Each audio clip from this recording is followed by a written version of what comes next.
So the Texans 53-man roster is set, and most of this is obviously things I expected, but there was some surprises, man. Like at the quarterback spot, I did not expect Brandon Whedon to get released because Savage has an injury history and Deshaun we haven't seen out there, so I don't know if it's wise to go into the season with two quarterbacks. That was a bit of a huge surprise to me, honestly.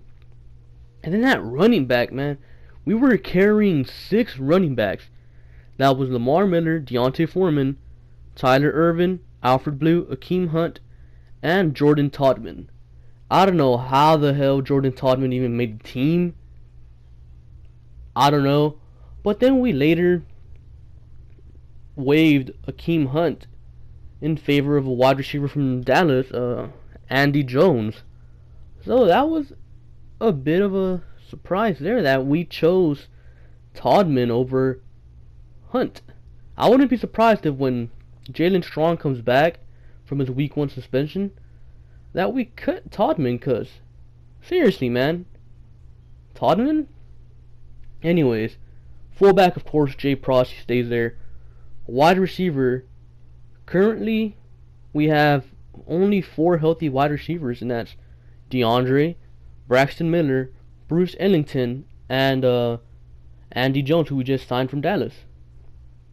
So Will Fuller is still on the roster right now because we can't IR him, because if we IR him before the season, he can't come back or something like that. I read about it. So we're kind of lacking at the wide receiver spot right now. I don't trust Braxton. I trust Bruce Ellington. I haven't seen Andy Jones, so I can't say much about him. And then the tight end spot, you already know. Fedorowicz, Griffin, Steven Anderson. Not much changes there. And the offensive line. There was one surprise. Kyle Fuller. He didn't get to play much. He didn't do much. He was a 6th round draft pick. So I don't know how he made the team, but probably because he was a draft pick, honestly. So we're carrying 9 offensive linemen, which is pretty much what we usually do. So there was the whole Quisenberry not making the team, and that kind of sucks. But hey, man, at least the guy's on the practice squad, and he's 1 year removed from the whole cancer thing, and he looked pretty good out there. So with a whole other season to practice, and then a whole other off season, this guy can come back to shape and can probably be a good player for us. Don't be surprised if next season Quisenberry turns out to be good, because before he got hurt with his ankle injury his rookie year, this guy was looking like our starting offensive lineman. So don't be surprised. Now we move on to the defense. On the D line, we carried Brandon Dunn. I was not expecting us to pick up Brandon Dunn, so this time around we're carrying more defensive linemen. So I think that's good to give J.J. Watt and Clowney a breather every now and then. And then inside linebacker, Dylan Cole. He made the team, so I think that's pretty awesome. And Theo Moore didn't. Theo Moore didn't even play, I don't think. I think he was hurt. So Dylan Cole took advantage and he took the spot. And I think that's great. I think he's going to be a good player for us. Alongside Zach Cunningham and Ardrick McKinney. It's going to be fun. And then outside linebacker. We only got Whitney Merciless and Brendan Scarlett. That's kind of a bit worrisome for me, honestly. I don't think carrying 2 outside linebackers is that wise. 3 really if you count Clowney, because we can move him anywhere. So I don't know. I feel like our outside linebackers are going to need more breathers than that. But we do run a hybrid offensive front, defensive front.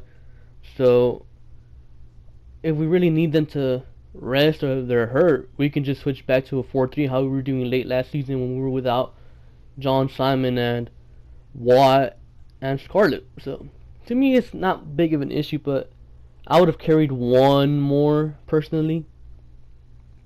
And then corners, we got J-Joe, Kareem, Kevin. Of course, our first 3. But then after that, Tristan Decoud, that's not a big surprise at all. He's good. He's going to be a good player for us. But then after that, D Virgin. I don't know how to feel about that. I feel like our depth at corner is lacking. I was kind of surprised that camp star Robert Nelson got cut. So that's kind of a huge surprise. So I don't know. I don't know if 5 corners that we're carrying is good enough. We probably need another one, honestly.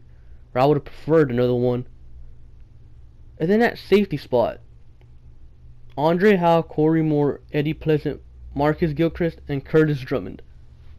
Not that big of a surprise, honestly, besides the fact that KJ Dillon is done.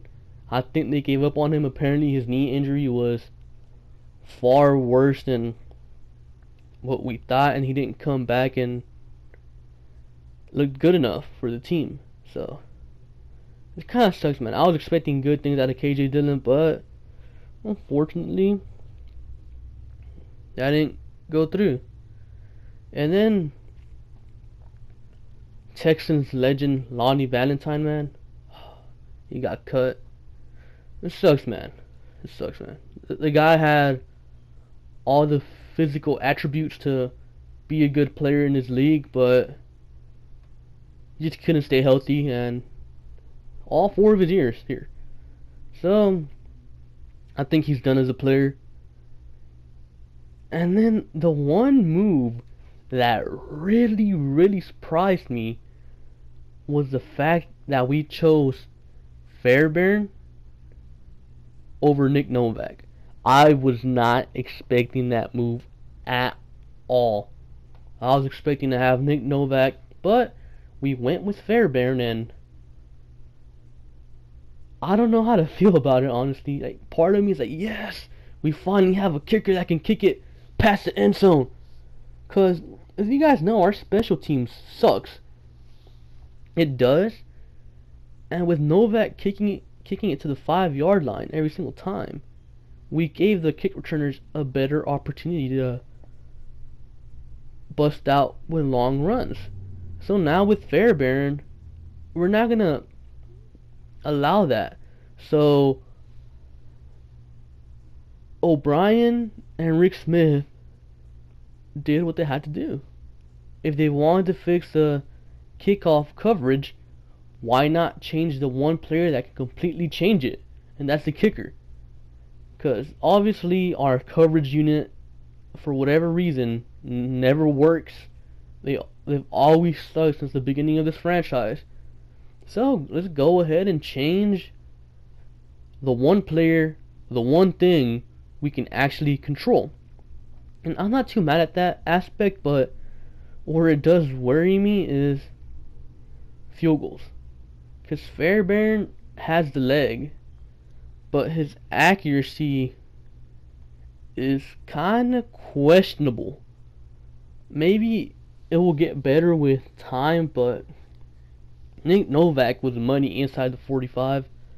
I don't know if Fairbairn could be, but the thing about Fairbairn is he has strong legs, so if we're at the 57-yard line, or at the 57-yard field goal with Novak, it would have been an automatic punt.